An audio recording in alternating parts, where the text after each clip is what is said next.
This is why you might want to think twice about having that morning coffee. So a lot of people love to have a coffee first thing in the morning. They say it wakes them up, gets them going, gives you a boost of energy. You know, some people have it later in the day for a boost of energy.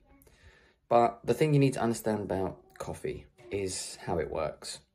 And I'm not saying don't ever drink coffee, but if you understand a bit how it works, you can understand what's actually happening. Because coffee doesn't actually give you a boost of energy. It's not giving you extra energy.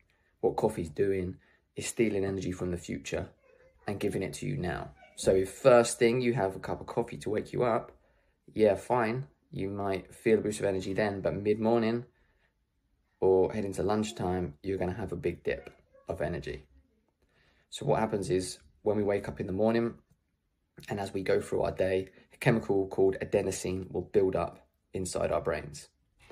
And what this does is as it builds up, it starts to interact with certain receptors in our brain and it starts to close down our waking pathways and it starts to wake up our sleeping pathways. So it's getting our brain ready for sleep. So as the day goes on, it's getting us more and more prepared to sleep that night.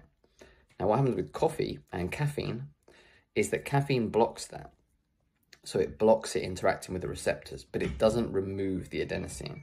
So that chemical still begins to build up in our brain, but it's just not giving out the signals it should.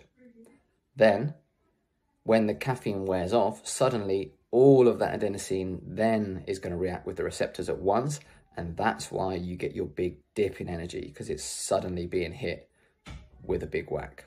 So, if you want to drink coffee, you know, feel free, have coffee, but just understand what's going on. It's not giving you free energy. It's not just making new energy. It's stealing energy from your future.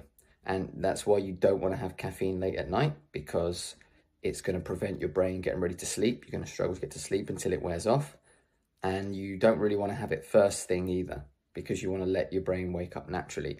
If you're going to have a coffee, maybe have your coffee around mid-morning. Once you've already got up, you've maybe got some nutrition in if you eat breakfast, hopefully some good nutrition, and then you can have a little bit of caffeine then. But just remember, it's not giving you free energy. It's not creating new energy in your body.